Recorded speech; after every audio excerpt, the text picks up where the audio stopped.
Today we're going to take a look at probability. We're going to find the probability of an event using theoretical, experimental, and situational methods. Experimental probability is just that. We are going to perform an experiment, and the probability of that event occurring will be the number of times the event actually occurs divided by the number of times that we performed the experiment. For example, a softball player got a hit in 20 of her last 50 times at bat. What's the experimental probability that she will get a hit on her next bat? Well, the number of trials was 50. We experimented 50 times, and 20 is the number of times of success in her batting. So the probability that she'll get a hit on her next ball is equal to 20 out of 50, or we could reduce that to be 2/5. So we can say there's 2 out of 5 chances that she will get a hit. Sometimes actual trials are difficult or possibly unreasonable to conduct. In these situations, we can estimate the experimental probability of an event, and we'll use what's called a simulation model of the event. So using a simulation, this problem shows that on a multiple choice test, each item has 4 choices, but only one choice is correct. How can you simulate guessing the answers? What is the probability that you will pass the test guessing 6 out of 10 answers correctly? So in this problem, we had a calculator generate 10 different outcomes for each question. And we did the test 20 different times. So each of these represents a different outcome. And 1 represents the correct answer, 2, 3, and 4 are incorrect answers. You can see, like in this trial, there were 1, 2, 3, 4, 5 correct answers, and then the other 5 are incorrect answers. So then I'll go through each of the 20 trials and figure out what is the percentage of correct answers. I got 1 out of 10, that's 10% correct. 4 out of 10, that's 40% correct, and I'll go through all of them. So here's our results, and we want the probability that we will pass with at least 6 out of 10 answers correctly. And so that means we're looking for something that is 60% or higher. And in this case, we only have 1 that is 6 out of 10. So the probability is 1 out of the 20 trials that we would get a 60% or higher. Now, what is the probability of the same situation that we are going to pass with a 50% or higher? So we would look at all of our trials and look for the ones that have a 50% or higher than a 50%. I see 1, 2, the 60% is higher than 50. I only see 3 here, so this probability is going to be 3 out of 20.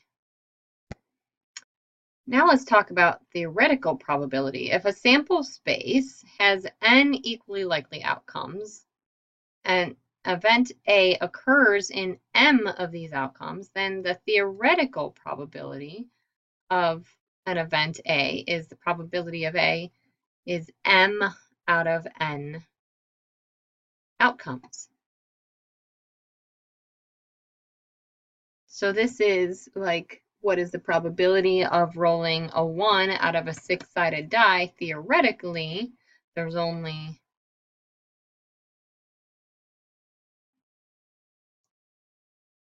one chance out of 6 sides that we would actually roll a 1. This is theoretical. We're not performing an experiment. We just know that there is one side with a 1 on it out of a 6-sided die. Because in our sample space, or our list of possible outcomes, there is a 1, a 2, a 3, a 4, a 5, and a 6. 6 total outcomes. One of those is a 1. what is the theoretical probability of getting a sum that is an odd number on one roll of two standard numbered cubes? For this, we'll take a look at our sample space. So for example, here for the two-sided die, if I roll a 1 on one dice and roll a 1 on the other, then I get a 1 and 1. So we need to find out, when we add these two numbers together, which situations do we get an odd number on? There are 36 possible outcomes. And how many of those are odd? So we have odd, odd, odd, odd, odd, odd. And I'm just highlighting all of these sums. 4 plus 1 is 5. That's odd, odd, odd. Every other one seems to be an odd sum.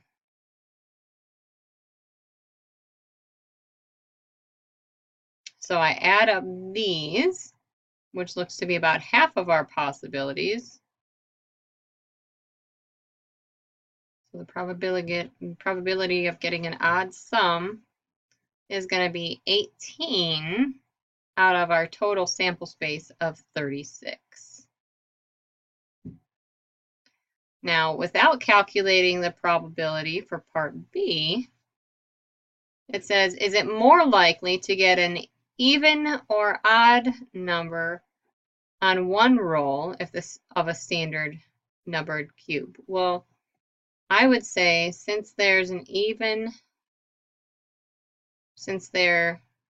equal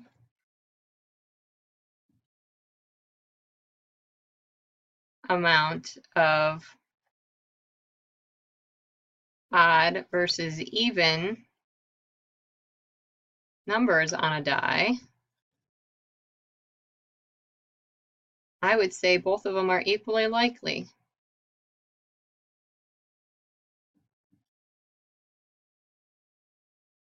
The 50% chance of getting an even or an odd number. Your passcode today is even, E-V-E-N. What is the theoretical probability of being dealt all 4 sevens in a 5-card hand? Well, our total sample space is all 52 cards, right?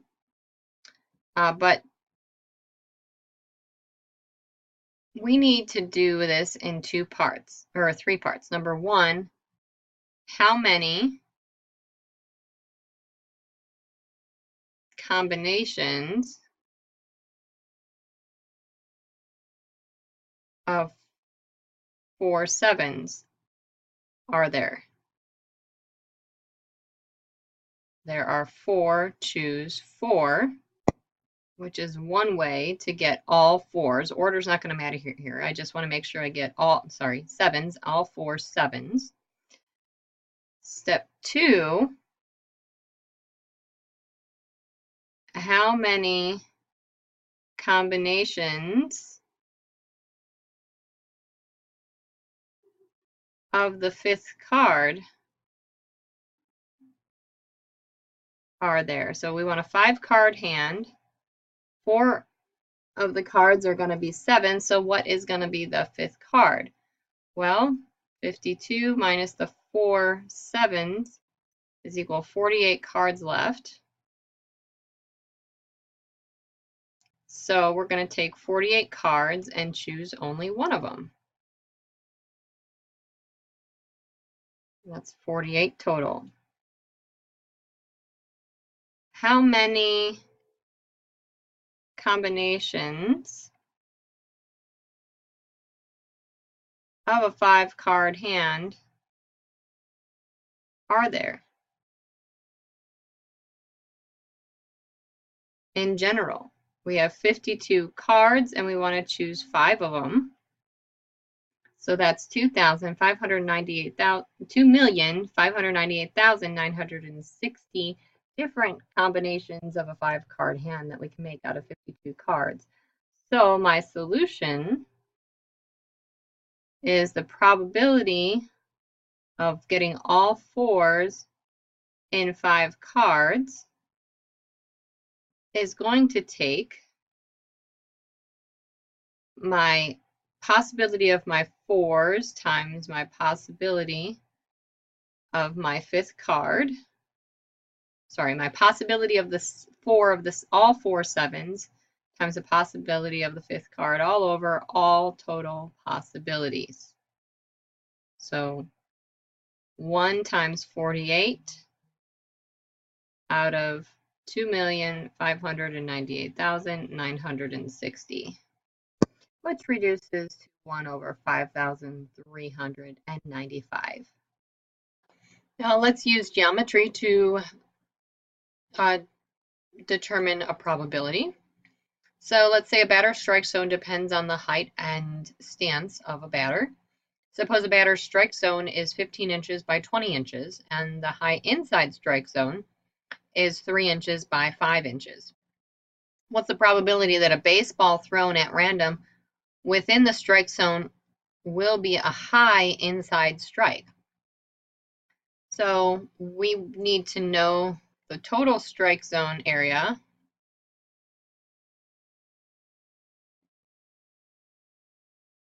and that's 20 by 15 inches. That's 300 inches squared.